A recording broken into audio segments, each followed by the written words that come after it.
जय हिंद दोस्तों, मैं राहुल सोलंकी वेदांत एकेडमी के डिजिटल प्लेटफॉर्म पर आपका स्वागत करता हूं। आज हम कॉन्स्टेबल वैक्सीन सीरीज पे डिस्कस करेंगे, जिसमें प्रीवियस ईयर के जितने भी कॉन्स्टेबल एग्ज़ाम हुई उनमें कौन से पैटर्न पे क्वेश्चन पूछे जाते हैं, उन्हीं पैटर्न पे हम डिस्कस करेंगे। आज का सेशन स्टार्ट करते हैं। पहला क्वेश्चन देखते हैं। भारतीय संविधान का कौन सा अनुच्छेद बोलने की स्वतंत्रता तथा अभिव्यक्ति के अधिकार की प्रत्याभूति करता है? बोलने की स्वतंत्रता कौन सा आर्टिकल देता है? आर्टिकल 19। इसमें आपको आर्टिकल 19 में क्या क्या ध्यान रखना है? बोलने की स्वतंत्रता, खाने की, रहने की, घूमने की स्वतंत्रता ये उपलब्ध कराता है। और प्रेस भी, अगर आपसे पूछा जाए प्रेस, तो इसमें कौन सी आ जाएगी? प्रेस भी आ जाएगी। जो प्रेस को स्वतंत्रता दी गई वो भी आर्टिकल 19 में दी गई। इसमें देखते हैं आर्टिकल 19। अब हम देखते हैं मूल अधिकार। मूल अधिकार की बात करते हैं। मूल अधिकार का विकास कहाँ पे हुआ वो देखो। मूल अधिकार का विकास की बात करें तो विकास कहाँ से? ब्रिटेन। और देखते हैं हमने अधिग्रहण किससे करा था? ग्रहण किससे करा हमने मूल अधिकार? हमारे पास जो मूल अधिकार है वो कहाँ से लिए गए हैं? अमेरिका से लिए थे। तब कितने थे? मूल संविधान की बात करें, मूल संविधान में मूल अधिकार कितने थे? 7। वर्तमान में कितनी है? 6। तो यहाँ पे लिख देता हूँ, वर्तमान में 6 हैं। 7वां अनुच्छेद, वो 7वां मूल अधिकार की बात करते हैं। जो एक यहाँ से पूछा जाता है 44वां संविधान संशोधन। ये पूछा जाता है क्वेश्चन। 44वां संविधान संशोधन 1978 में जो संपत्ति का अधिकार है, संपत्ति का अधिकार को कानूनी अधिकार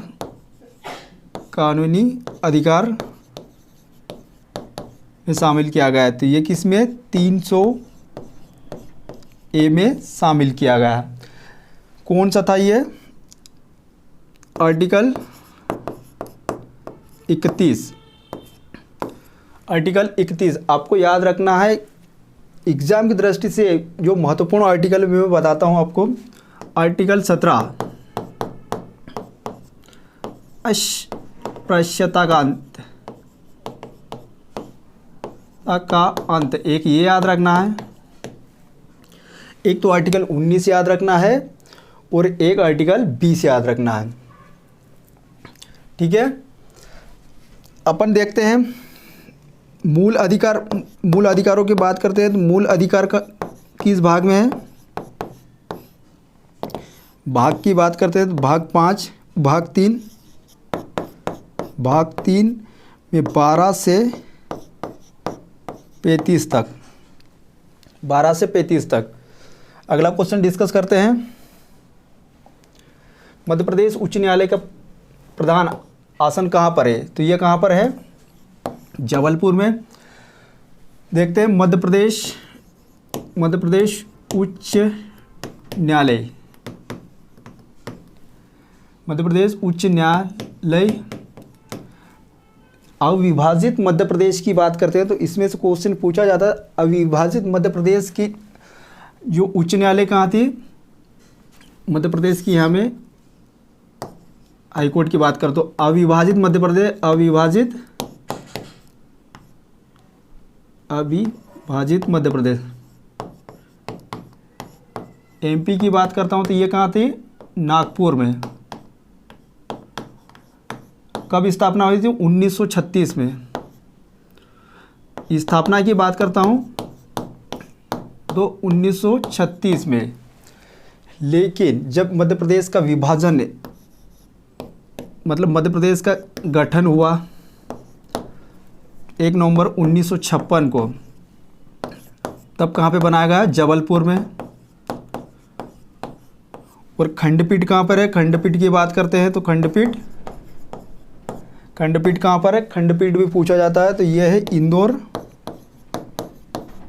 और ग्वालियर और तीसरी खंडपीठ याद रखना आपको, भोपाल में प्रस्तावित है, ये प्रस्तावित है। इसमें देखते हैं, अच्छा हाईकोर्ट की इस आर्टिकल में है, हाईकोर्ट है 216 में। हाईकोर्ट के गठन की बात की है, हाईकोर्ट में जो मुख्य न्यायाधीश नियुक्ति है 217 में नियुक्ति। मध्य प्रदेश के अपन देखते हैं, मध्य प्रदेश के मुख्य न्यायाधीश कौन कौन रह चुके हैं। तो एमपी की बात करेंगे तो एमपी के मुख्य न्यायाधीश कौन कौन रह चुके हैं। मोहम्मद हिदायतुल्लाह पहला, हिदायतुल्लाह, ये तो मेल में था। फीमेल में कौन थी, सरोजनी सक्सेना, सरोजनी सक्सेना। अगर आपसे पूछा जाए कि फीमेल वर्तमान में कौन है, यह है मोहम्मद रफ़ीक, ये 26वां है, ये याद रखना। इसमें देखते हैं, हम देखते हैं सुप्रीम कोर्ट की बात करते हैं। सुप्रीम कोर्ट का आर्टिकल का किसमें 124 से 147, ठीक है, 124 से 147 तक सुप्रीम कोर्ट है ना। उसमें पहले कौन थे, पहले की बात करेंगे हीरालाल जे कानिया। महिला की अगर हीरालाल जे कानिया पहले सुप्रीम कोर्ट में महिला मुख्य न्यायाधीश कोई रह चुकी है क्या, तो महिला मुख्य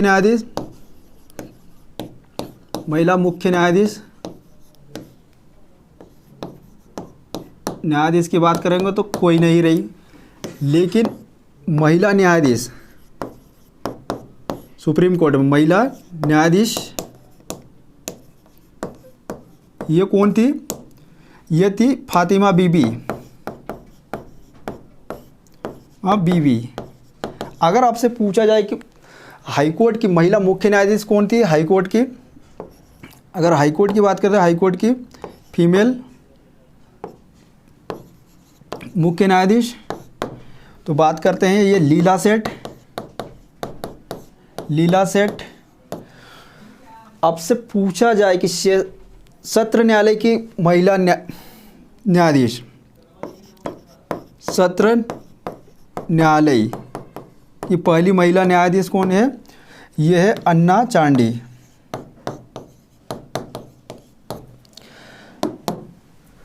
अब क्वेश्चन एक ये याद रखना कि भारत की पहली फर्स्ट ट्रांसजेंडर जज कौन बनी, तो यह है जोइता मंडल। इसमें देखते हैं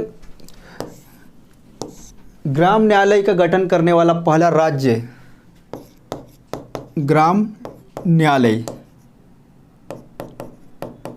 तो यह है एमपी, नीमच झांतला।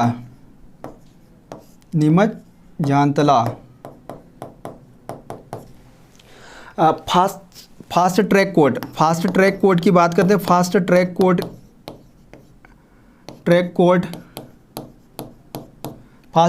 की बात करते हैं तो फास्ट ट्रैक कोर्ट एमपी में स्टार्ट किया गया 2001 में। ई लोक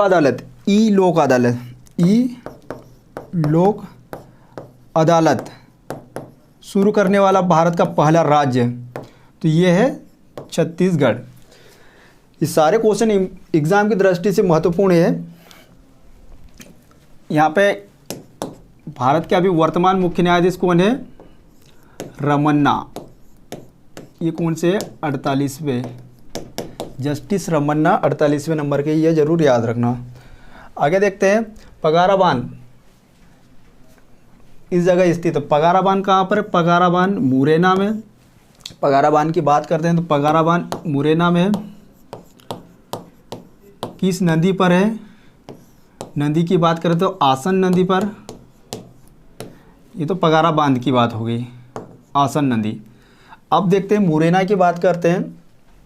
मुरैना में और क्या क्या फेमस है? तो मुरैना की बात करते हैं तो मुरैना में एक लिखो लिक्की छाछ, लिक्की छाछ की गुफा,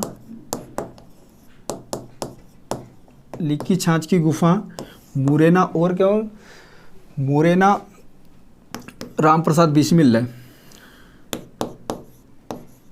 लिक्की छाछ। ये राम प्रसाद बिस्मिल्ला का मकबरा, वो मंदिर बिस्मिल का मंदिर है।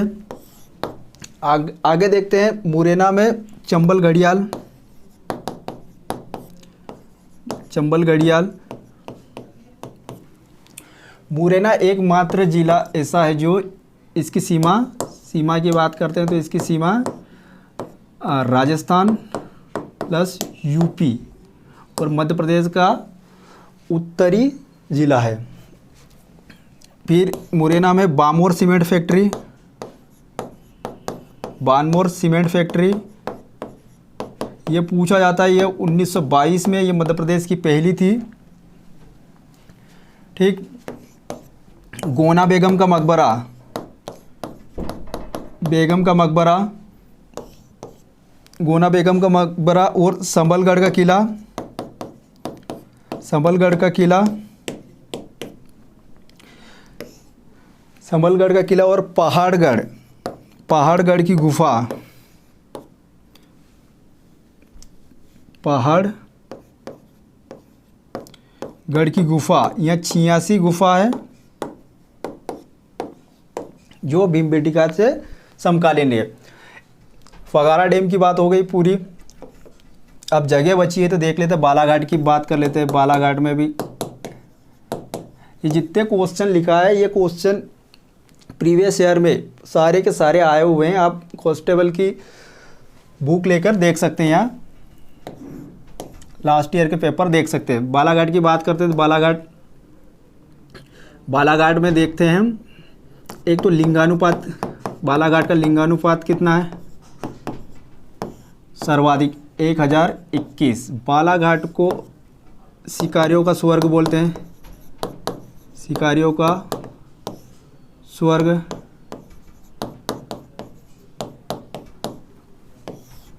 तांबा राजधानी,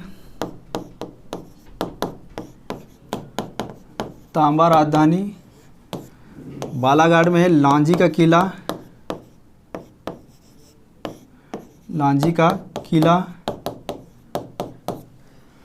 बालाघाट में ही है नाहलेश्वरा बांध, ये चंदन नदी पर है बालाघाट में, चंदन नदी पर। और देखते हैं दूती बांध, दूती बांध है बेनगंगा पे, बेनगंगा नदी पर। दूती बांध किस में है? बेनगंगा पर। बालाघाट में एक और इम्पोर्टेंट है, ये एमपी का, एमपी में ये Chhattisgarh CG plus MH Maharashtra, Chhattisgarh और महाराष्ट्र की सीमा को छूने वाला एकमात्र जिला। मुरैना में एक और रह चुका है 64 योगिनी मंदिर, 64 योगिनी मंदिर, 64 योगिनी मंदिर इसलिए इम्पोर्टेंट है क्योंकि इसी की डिज़ाइन पर, इसी की तर्ज पर कौन सा बन रहा है? संसद भवन बन रहा है। ये इम्पोर्टेंट हो सकता है। 64 योगिनी मंदिर का निर्माण किसने किया? राजा देवपाल। इतने फैक्ट ये एग्ज़ाम में आए हुए हैं। आगे देखते हैं, केंद्र सरकार के सभी मंत्रियों की नियुक्ति किसके द्वारा की जाती है? सभी मंत्रियों की नियुक्ति किसके द्वारा की जाती है? राष्ट्रपति के द्वारा। मंत्री का उल्लेख किस में है? तो मंत्री का उल्लेख बात करते हैं अनुच्छेद 74 में कहा गया है, अनुच्छेद 74 में कहा गया है कि मंत्रिमंडल के गठन की बात करें, मंत्रिमंडल का गठन और इसी में कहा गया है कि बहुमत दल का नेता पीएम होगा। बहुमत दल का नेता इसका अध्यक्ष होगा मंत्रिमंडल में, बहुमत दल का नेता इसका अध्यक्ष होगा। तो 75A में पीएम की नियुक्ति कौन करता है? प्रेसिडेंट। पीएम नियुक्त होता है, निर्वाचित नहीं होता, ये याद रखना। अगर आप बात करते हैं केंद्र सरकार, तो इनमें अभी वर्तमान में जो मंत्रियों की संख्या है वो पूरी जो संख्या के 15% रहेगी। जो मंत्रियों की संख्या रहेगी वो पूरे मंत्रिमंडल की कितने परसेंट? 15% है। हम देखते हैं मंत्रियों से बात करते हैं के संबंधित बात करते हैं। इसमें देखो जो मंत्री है, मंत्री सामूहिक रूप से किसके प्रति जिम्मेदार होते हैं? सामूहिक रूप से संसद के प्रति। व्यक्तिगत रूप से बात करेंगे, व्यक्तिगत रूप से किसके प्रति जिम्मेदार होंगे? व्यक्तिगत रूप से तो ये पीएम के प्रति। वर्तमान में लोकसभा की सीटों की बात करते हैं, लोकसभा सीटों की बात करते हैं। लोकसभा में कितनी सीटें हैं वर्तमान में? अगर वर्तमान में तो 545 है, लेकिन अधिकतम कितनी हो सकती है? अधिकतम 552 हो सकती है। लोकसभा में राष्ट्रपति के द्वारा मनोनीत किया जाता है। तो लोकसभा में राष्ट्रपति कितने लोगों को मनोनीत करता है? प्रेसिडेंट कितने को करता है? 2 व्यक्ति को। और राज्यसभा में कितने को करता है? राज्यसभा में 12 व्यक्ति को। ये भी पूछा जाता है, अब इसको याद रखना। आगे देखते हैं, भारतीय रिजर्व बैंक का मुख्यालय कहाँ पर स्थित है? भारतीय रिजर्व बैंक का मुख्यालय कहाँ पर है? मुंबई। आरबीआई की बात करते हैं। आरबीआई भारतीय रिजर्व बैंक अधिनियम कब आया? तो आरबीआई जो अधिनियम आया 1934 के अधिनियम के तहत आरबीआई का गठन हुआ। 1935 में इसका गठन किया गया। 1935 में इसका गठन किया गया। इसके पहले अध्यक्ष कौन थे? सीडी देशमुख, स्वतंत्र भारत के सीडी देशमुख। वर्तमान में आरबीआई के अध्यक्ष कौन है? शशिकांत दास। मुख्यालय कहाँ पर है इसका? मुंबई। जो भी बड़ी बड़ी बैंक है उनका अधिकतर मुख्यालय कहाँ पर है? मुंबई। तो इसका सही ऑप्शन क्या है? Option number B. हम एसबीआई की बात करते हैं। एसबीआई के गठन की बात करते हैं, तो गठन कब हुआ था? 1955। गठन तो 1955 में हुआ। इसका मुख्यालय की बात करते हैं, इसका मुख्यालय कहाँ पर है? मुंबई में। इसके वर्तमान अध्यक्ष की बात करते हैं, तो ये अध्यक्ष का कौन है? ये दिनेश खारा।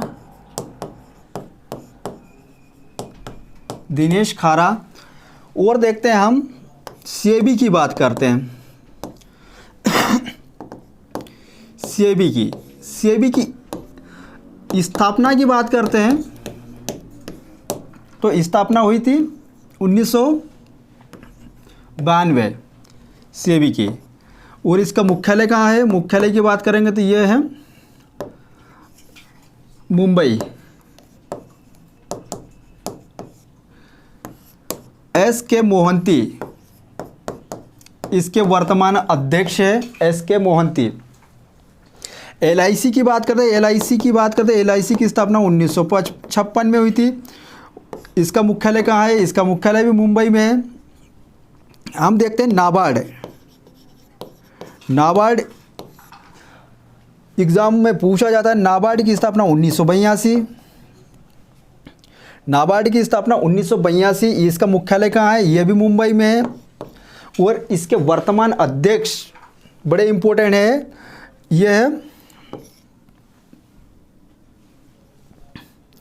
ये गोविंद राजुलू किचलू। गोविंद राजुलू किचलू नाबार्ड के। और एक बैंक और बढ़ती है सिडबी। सिडबी की स्थापना की बात करेंगे 1990 में हुई। सिडबी की स्थापना 1990 में हुई थी। इसका मुख्यालय कहाँ है? लखनऊ। सिडबी का याद रखना है लखनऊ में। उसके अलावा जितनी भी ये बताइए मैंने, इनका लगा देना मुंबई। अगला देखते हैं NH-47A जो कन्नूर से प्रारंभ होता है, भारत में सबसे छोटा राजमार्ग है। इसकी लंबाई कितनी है? इसकी लंबाई की बात करेंगे, इसकी लंबाई कितनी है? 6 किलोमीटर। ये है कहाँ पर? केरल में। देखते हैं भारत में देखते हैं भारत का सबसे लंबा नेशनल हाईवे कौन सा है? 44 NH-44। इसकी लंबाई क्या है? लंबाई की बात करेंगे तो इसकी 35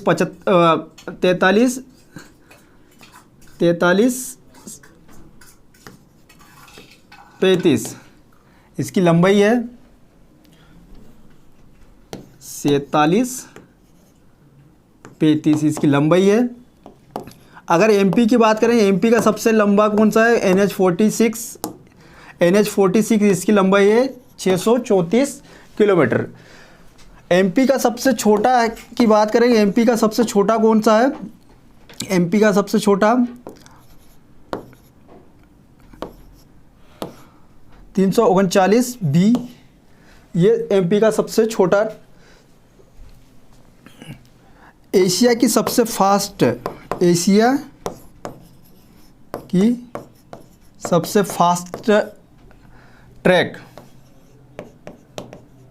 फास्ट ट्रैक की बात करेंगे। अभी फास्ट ट्रैक की बात करेंगे तो ये कहाँ पर है? जो अभी गाड़ियों के लिए बनाया गया अभी फ़िलहाल में, ये है इंदौर में, इंदौर पीथमपुर।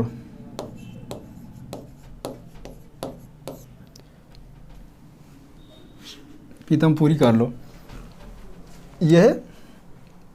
ठीक है, अगला देखते हैं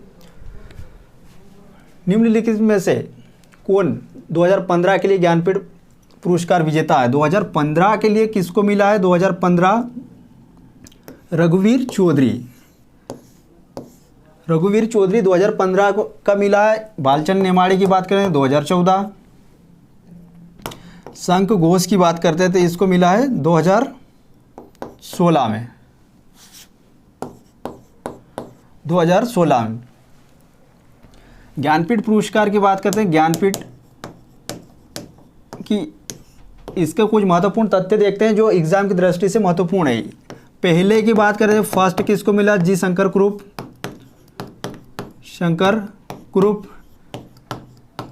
अगर इसकी स्थापना की बात करें 1965, ये तो पुरुष में मिला है। फीमेल में फर्स्ट किसको मिला है? आशा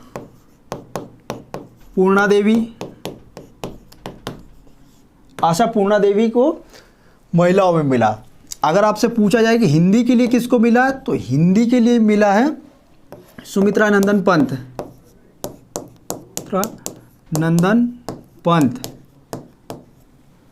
अगर आपसे पूछा जाए कि इंग्लिश के लिए किसको मिला है? इंग्लिश के लिए मिला है 2018 में, ये इंपॉर्टेंट है। 2018 में अमिताभ घोष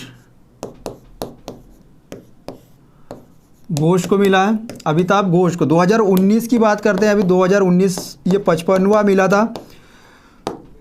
2019 में 55वां मिला था किसको? अक्कितम अच्युतम नंबूद्री।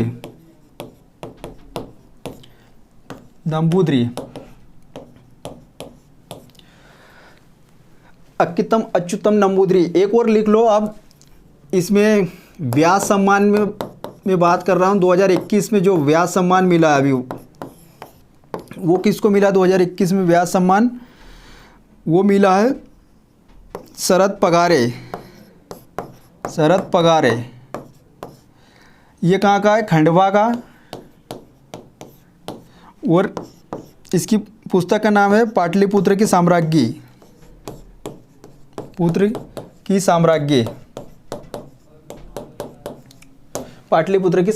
ये आप पूरा ध्यान रखना। अगला क्वेश्चन देखते हैं, सिखों के तीसरे गुरु कौन थे? सिखों के तीसरे गुरु की बात करते हैं तो अमरदास। सिखों के गुरु के मैं क्रम बता देता हूँ।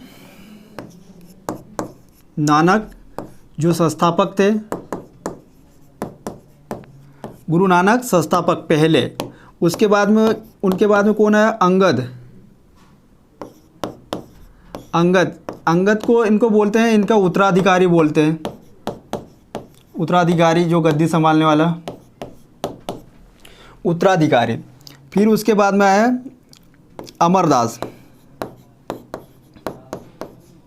अमरदास। तीसरा, उसके बाद में है रामदास ने को याद रखना है कि यहीं से परंपरा स्टार्ट हो गई कि जो अगला गुरु बनेगा वो पुत्र बनेगा। और ये अमृतसर नगर की स्थापना भी इसने ही करी थी। अगला है इनका पुत्र अर्जुन देव की बात करते हैं तो अर्जुन देव को जो जहांगीर है, एक तो गुरुमुखी लिपि याद रख रहे, गुरुमुखी लिपि, और इसको ही शाहजहां ने, वो जहांगीर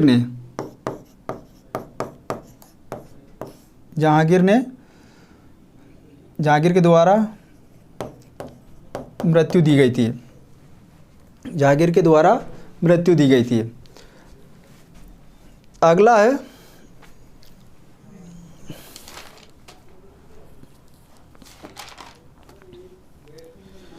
देखो हरगोविंद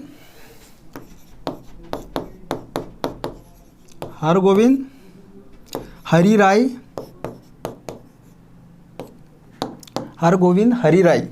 ये सबसे कम उम्र में बनने वाला है, कम उम्र में गुरु बने थे। फिर हरि किशन के बाद में आए तेग बहादुर को बोलते हैं हिंद की चादर। और उसके बाद में आए गुरु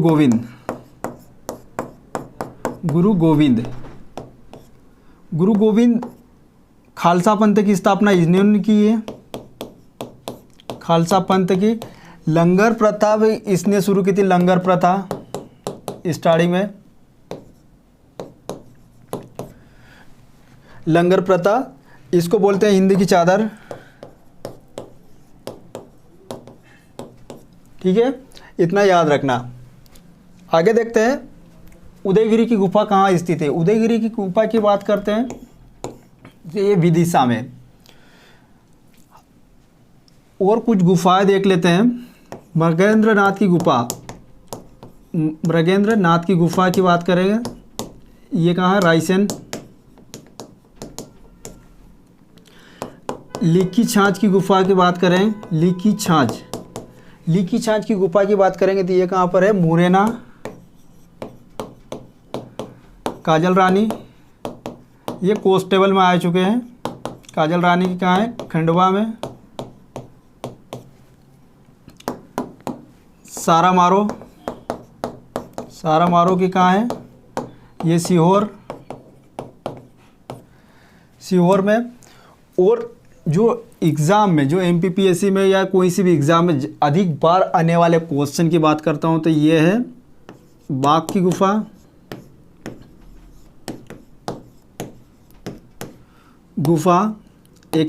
एक अधिकतर देखा जाएगा तो अजंता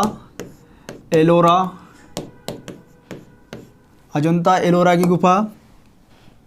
और अगर अधिक इसमें ही देखा जाएगा तो एक आदमगढ़ की गुफा और एक पांडव गुफा।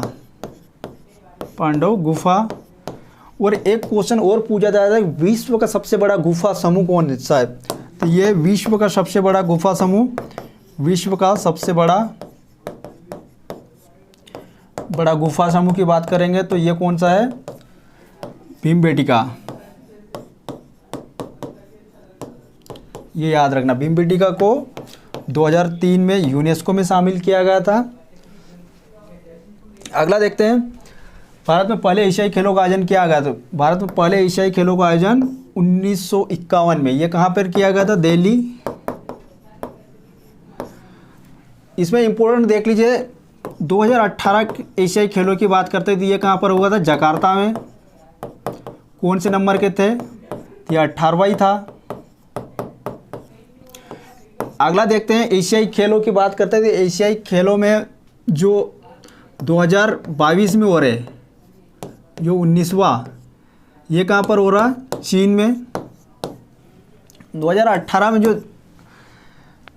जो इम्पोर्टेंट खिलाड़ी है उसको देखते हैं। ध्वजवाहक जो उद्घाटन का कौन था? नीरज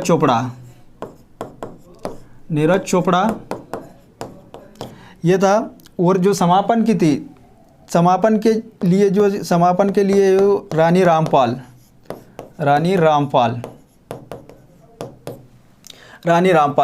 एक देखते हैं राजीव गांधी, ये अभी मिला है राजीव गांधी खेल रत्न की मैं बात कर लेता हूँ। राजीव गांधी खेल रत्न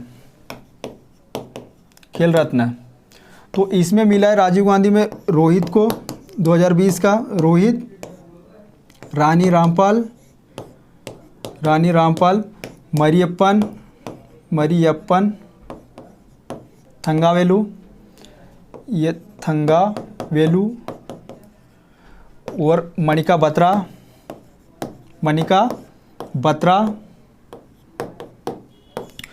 बत्रा और एक है विनेश फोगाट। ये आप याद रखना, इम्पोर्टेंट है। अगला क्वेश्चन देखते हैं, अंतर्राष्ट्रीय श्रम दिवस कब मनाया जाता है? अंतर्राष्ट्रीय श्रम दिवस की बात करेंगे तो ये कब मनाया जाता है? 1 मई। 5 जून को क्या दिवस मनाया जाता है? 5 जून को मनाया जाता है विश्व पर्यावरण दिवस।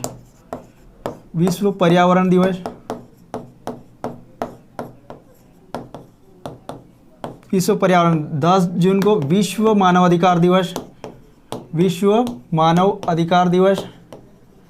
ये क्वेश्चन बार बार पूछे जाते हैं। अभी 21 जून को योग दिवस। योग दिवस की थीम देख लेते हैं अपन। योग दिवस की थीम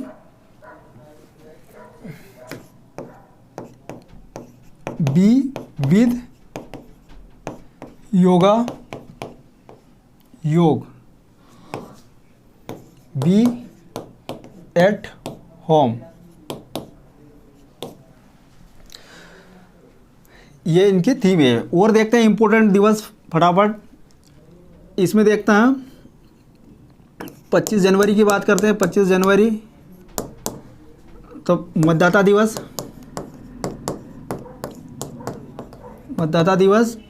और 24 जनवरी की बात कर लेते हैं। 24 जनवरी कौन सा दिवस मनाया जाता है? बालिका दिवस, राष्ट्रीय बालिका दिवस। ये राष्ट्रीय बालिका दिवस। और देख लेते हैं 12 जनवरी की बात करते हैं। 12 जनवरी को युवा दिवस, राष्ट्रीय युवा दिवस या विवेकानंद की जयंती। अगला देखते हैं भारत के उपराष्ट्रपति को। देखते हैं भारत के उपराष्ट्रपति को राज्यसभा और लोकसभा के दोनों सदनों द्वारा चुना जाता है। यही ऑप्शन सही है। भारत के उपराष्ट्रपति को राज्यसभा और लोकसभा के सदस्यों द्वारा चुना जाता है। उपराष्ट्रपति की बात करते हैं तो उपराष्ट्रपति कौन बना था पहला? उपराष्ट्रपति पहला कौन बना था? सरदार पटेल। वर्तमान में कौन है? एम वेंकैया नायडू वर्तमान में है। ये कौन से नंबर के? 13वें है। एमपी से जो उपराष्ट्रपति बनने वाले, एक तो शंकर दयाल शर्मा जो उपराष्ट्रपति भी बने हैं और राष्ट्रपति भी, और एक है मोहम्मद हिदायतुल्लाह।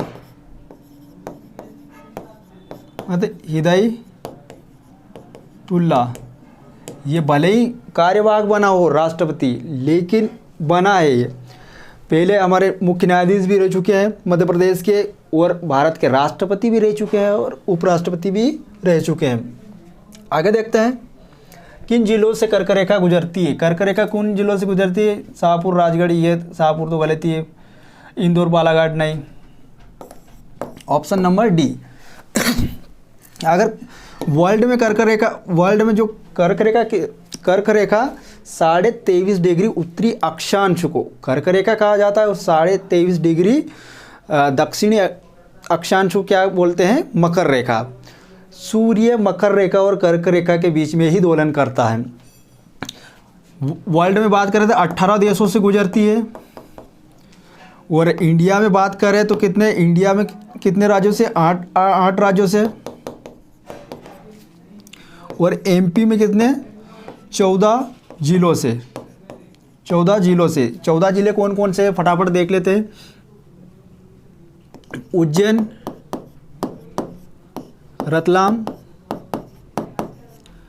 और अगर मालवा। फिर देखते हैं, हाँ, फिर देखते हैं भोपाल, रायसेन, सीहोर, विदिशा और राजगढ़।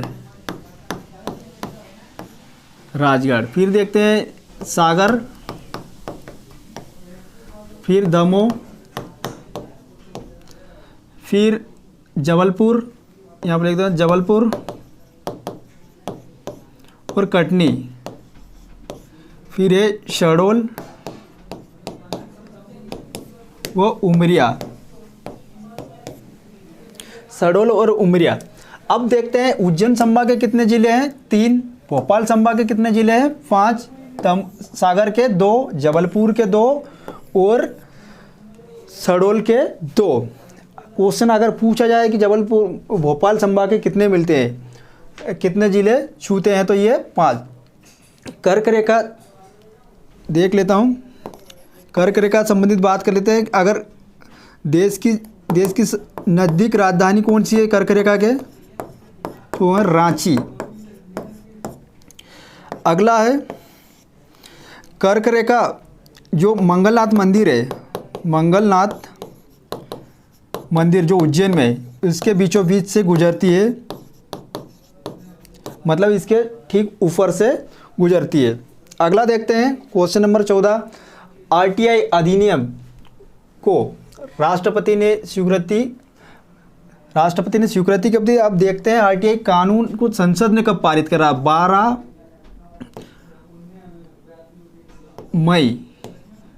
मई को 2005 को इसको संसद ने पारित करा था।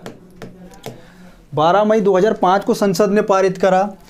15 जून 2005 की बात कर रहे हैं तो इसको प्रेसिडेंट ने पारित करा था, और 12 अक्टूबर 2005 से ये लागू हुआ।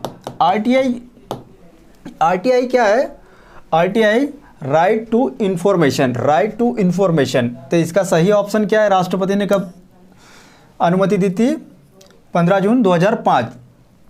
कुछ और आए हैं। आरटीई राइट टू एजुकेशन, ये कब आया? 2009 में। इनमें कहा गया, इस पे क्या कहा गया? इसमें कहा गया कि जो 6 से 14 वर्ष के बच्चे इनको शिक्षा प्राप्त करने का अधिकार है। ये किस आर्टिकल में रखा गया है? 21A में रखा गया। और देखते हैं जो उपभोक्ता संरक्षण अधिनियम आया है। संरक्षण अधिनियम की बात करते हैं तो ये पहले कब आया था? 1986। लेकिन वर्तमान कौन सा है? वर्तमान 2019। लागू कब से हुआ? लागू भारत में हुआ है 20 जुलाई 2020 से। ये आप इतना ध्यान रखना। अगला देखते हैं लास्ट क्वेश्चन। कृषि अवशेषों से सीएनजी बनाने वाला भारत का प्रथम जैव सीएनजी प्लांट कहाँ है? जैव सीएनजी प्लांट कहाँ पर बना है? जो कृषि अवशेषों से सीएनजी बनाने वाला। अगर हम देखते हैं सौर ऊर्जा से चलने वाला एक कुछ इसमें देख लेते हैं इंपॉर्टेंट तथ्य। सौर ऊर्जा से चलने वाला जो पहला गांव है, पहला गांव की बात करते हैं तो ये कौन है, बांचा। और जो तैरता हुआ सोलर प्लांट कहाँ है, तैरता हुआ सोलर प्लांट, सोलर प्लांट, तैरता हुआ सोलर प्लांट कहाँ पर है भाई साहब, ये अपने ओंकारेश्वर, ओंकारेश्वर में। और रीवा अल्ट्रा मेगा सौर ऊर्जा प्रोजेक्ट कहाँ पर है, ये रीवा में है, रीवा सौर ऊर्जा, ये कहाँ पर है, ये रीवा में 750 मेगावाट इसकी क्षमता है। और देख लेते हैं एयरपोर्ट की बात करते हैं, जो सौर ऊर्जा से चलने वाला पहला एयरपोर्ट की बात करते हैं तो एयरपोर्ट कौन सा था, ये कोच्चि एयरपोर्ट। और 100% सौर ऊर्जा से चलने वाला पहला एयरपोर्ट कौन सा है, पुडुचेरी। इसमें एक क्वेश्चन और देखते हैं, देश का पहला, ये देश का पहला बायोगैस पंप कहाँ है, पंप जो बायोगैस पंप प्लांट कहाँ है, गाय के गोबर से बनाया जा रहा है, ये कहाँ है, गुजरात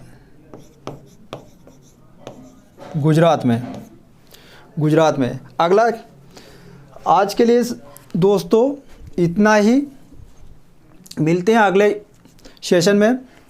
थैंक यू।